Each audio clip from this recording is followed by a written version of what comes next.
حضور مرشد کریم خانوادہ سلسلہ عظیمیہ حضرت خواجہ شمس الدین عظیمی صاحب فرماتے ہیں، ایک دن کا بچہ جب 6 ماہ کا ہوتا ہے تو 6 ماہ اور بچے کے 1 دن کے قد و قال غائب ہو جاتے ہیں۔ 6 ماہ کا بچہ غائب ہو کر 20 سال کا جوان نظر آتا ہے۔ یہ جوان اور تندرست نظر آنے والا جسم بھی کمزور اور ضعیفی میں تبدیل ہوتے ہوئے بالآخر اسی عالم میں چلا جاتا ہے جہاں سے چلا تھا۔ ایک دن کا گزرنا اور دوسرے دن کا آنا کیا ہے؟ بچہ جب 6 ماہ کا ہوا تو اس کے 1 دن کے نقش و نگار کہاں چھپ گئے؟ 6 ماہ کی عمر سے 15-20 سال کا جوان نظر آنا زندگی یعنی حیات ہے، تو لمحات کا گزر جانا، عمر کا ڈھلنا کیا ہے؟ سورہ مومنون آیت نمبر 12 تا 14۔ احسن الخالقین اللہ تعالیٰ کا ارشاد ہے، وَلَقَدْ خَلَقْنَا الْإِنسَانَ مِن سُلَالَةٍ مِّن طِينٍ،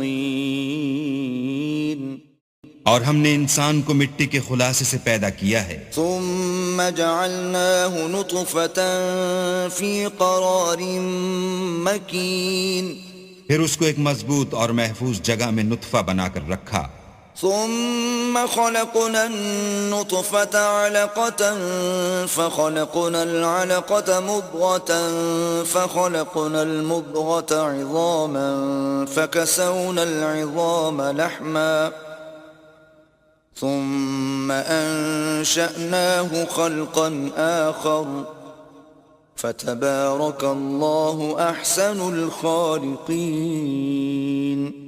پھر نطفے کا لوتھڑا بنایا، پھر لوتھڑے کی بوٹی بنائی، پھر بوٹی کی ہڈیاں بنائیں، پھر ہڈیوں پر گوشت پوست چڑھایا، پھر اس کو نئی صورت میں بنا دیا، تو اللہ جو سب سے بہتر بنانے والا بڑا بابرکت ہے۔ اللہ پاک ہمیں یہ بتا رہے ہیں کہ آدمی کئی مرتبہ تغیر سے گزرا اور اپنی شکل تبدیل کی، زمین پر موجود تمام نوع تغیر کے عمل سے گزرتی ہے، سبھی میں موت و حیات کا سلسلہ جاری ہے۔ حضور مرشد کریم مٹی کے اس جسم کو لباس کہتے ہیں۔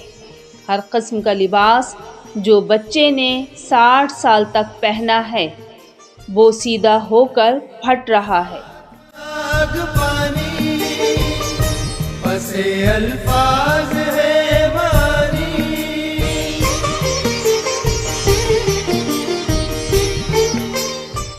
تو مٹی کا لباس جسے ہم آدمی کہتے ہیں وہ بھی کپڑے کی طرح بوسیدہ ہو رہا ہے۔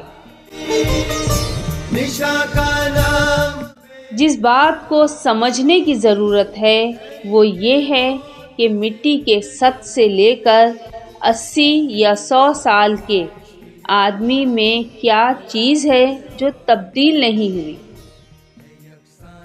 اور جو جسمانی نظام کو حرکت میں رکھے ہوئے ہے، اس توانائی کا ذریعہ کیا ہے؟ اس توانائی کا ذریعہ اللہ کا امر، اللہ کا حکم اور اس کا ارادہ ہے۔ اللہ کا امر انسان کے اندر روح کی صورت میں کام کرتا ہے۔ سورہ یاسین آیت نمبر 82 میں اللہ تعالی ارشاد فرماتے ہیں، انما امره اذا اراد شيئا ان يقول له كن فيكون۔ اس کا امر یہ ہے کہ جب وہ کسی شے کو کہتا ہے ہو جا تو وہ ہو جاتی ہے۔ کائنات اور کائناتی نظام کی حرکت کن فیکون کا مظاہرہ ہے۔ كن فيكون۔ جس طرح بجلی ایک ہے اور بلب لاکھوں ہیں، اسی طرح روح ایک ہے اور جسم لاشمار ہیں۔ زمین پر موجود بے شمار مخلوقات میں انسان واحد مخلوق ہے جسے اللہ نے اپنے علوم عطا کیے اور تمام مخلوقات میں اشرف قرار دیا۔ علوم ہی کی بنیاد پر انسان ممتاز ہے۔ ان علوم کا استعمال نہ ہو تو آدمی محض مٹی کا پتلا ہے۔ آدمی کے اندر اللہ نے روح کی صورت میں اپنی صلاحیت منتقل کی۔ آدم کی پیدائش اور اسے تمام مخلوقات میں ممتاز حیثیت صرف اسے عطا کیے جانے والے علوم اور ان کا اظہار ہے، ورنہ ہم محض خاک کا پتلا ہیں۔ مزید علم کے لیے ماہنامہ قلندر شعور کا مطالعہ کیجیے۔ شکریہ۔